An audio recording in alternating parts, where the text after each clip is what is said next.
Olá pessoal, fantástica aula aí sobre administração de agentes dos anestésicos inalatórios. Você vai ver nos livros essa aula, você vai ler também como física e anestesia em alguns livros da referência aí bibliográfica. Essa aula é uma aula importante porque a gente manipula muitos equipamentos, então a aplicação de alguns princípios básicos ajudam no nosso dia a dia lá no centro cirúrgico. Foi exposto aí nas aulas as leis físicas aqui, essa de temperatura constante, né, de lei de Boyle, ela é muito interessante porque ela permite ver quanto que tem de oxigênio dentro no galão que você vai fazer um transporte. Então, será que aquele volume que tem lá, né, aquela pressão que está marcando lá dentro do seu cilindro, ela realmente vai dar tempo de você transportar um paciente até a hemodinâmica ou trazer o paciente da UTI até o centro cirúrgico? Então, isso é uma aplicação prática bacana, legal, porque lembre-se que não vale o peso, né? Não vale o peso do galão. Dizem, quando eu estou no centro cirúrgico eu vejo, e aí, tem oxigênio? Tem, pegam assim e falam, ó, tá bom, tá cheio de oxigênio. Né? Não vale isso para o oxigênio, porque ele só vai se encontrar aí no estado gasoso. Então não vale o peso do cilindro, vale sim o que está marcando lá no reloginho do oxímetro, do galão de oxigênio, do seu balão de oxigênio. Ok? Outras leis aí que também aparecem aí, a lei de Charles, a lei de Gay-Lussac, que vocês também conheceram, que foi exposta aí, com menores aplicações clínicas do que a lei de Boyle. Também aqui Avogadro e Henry Dalton, aqui leis mais importantes, principalmente aqui a lei de Dalton, relacionados aí às pressões parciais. Isso também é importante na parte da anestesia inalatória, Avogadro aí a base de todas essas leis anteriores. Ok? É importante a gente ter essas noções dessas leis, desses princípios físicos, porque a gente manipula então com essas substâncias, principalmente aí os gases medicinais, o oxigênio, o protóxido, os nossos inalatórios que viram vapor, também é importante a gente ter estas noções. Compressões de gases, a gente falou um pouquinho aí na aula sobre como se armazena o oxigênio. Você sempre passa lá no seu hospital, vê os tanques de oxigênio, geralmente saindo aquela fumaça, né, aquela pressão crítica baixa relacionada ao oxigênio. E aqui o próximo ponto é um ponto importante em relação ao fluxo laminar e ao fluxo turbilionar. Lembrar que quanto mais laminar o fluxo, né, quando eu tenho condições de fluxo laminar, eu sempre tenho fluxos um pouco mais fáceis da gente lidar. A gente sempre tenta melhorar o fluxo nos pacientes, seja por um acesso venoso mais calibroso, quando eu aumento o meu raio e aí eu tenho um ganho no meu fluxo, ou quando eu faço uma intubação também no paciente, coloco um tubo mais grosso, eu acabo melhorando a dinâmica ventilatória desse paciente, porque o tubo é mais grosso, é mais fácil de ventilar. O tubo mais largo, a gente sabe que o fluxo é extremamente relacionado aí ao diâmetro do raio, né? O raio à quarta potência. Então, a importância dessa aplicação. Toda vez que eu não tenho fluxo laminar, eu começo a ter as alterações, começo a ter aí o fluxo turbilionar, que não é um fluxo que é tão bom.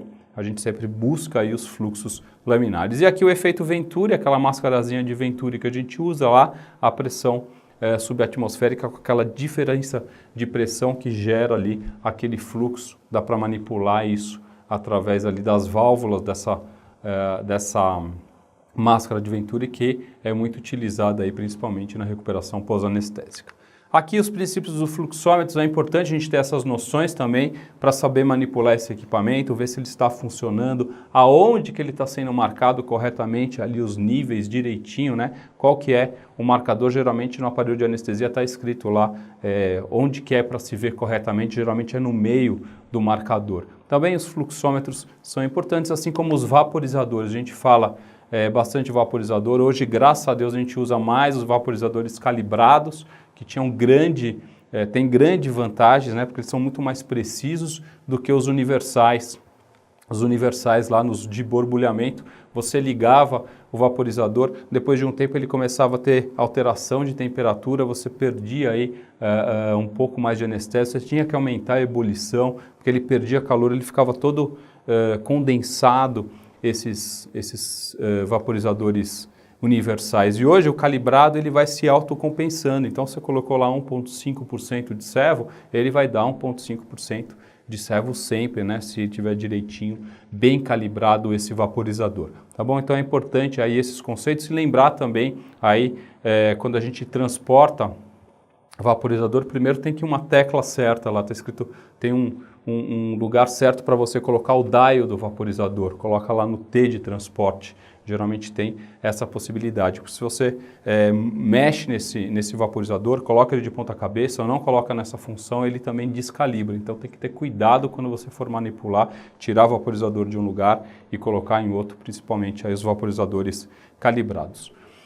Lembrar também da questão da altitude, né, que você vai ter diferença aí de vaporização, se você mudar de altitude, geralmente tem uma chavinha seletora nos vaporizadores também para você não ter esse problema de levar para um lugar de altitude maior, de pressão menor, você acaba dando aí um pouco mais de anestésico do que está sendo marcado, o paciente pode ter alterações aí relacionadas a isso. Ok? E o último ponto de vaporizador que eu acho que é importante vocês darem uma lida aí e se atualizarem bastante nisso é o vaporizador do desflurano, que é um pouco diferente dos outros, né? O desflurano tem características aí próprias relacionadas a isso, foi falado um pouco na aula já de inalatório também nessa aula, e lembrar que é sempre um que depende de energia elétrica, tá? E o vaporizador de desflurano, ele é dependente então dessa energia elétrica, ela tem que ser utilizada, e é um vaporizador também que não pode ir na ressonância magnética, tá? Não é diferente, os aparelhos para ressonância magnética, geralmente eles têm os vaporizadores lá do sevoflurano, do isoflurano já feitos para ressonância, né? Que são especiais por causa do ímã. O de desflurano não existe, né? Nunca, pelo menos a gente nunca ouviu falar de desflurano para ressonância. Ok?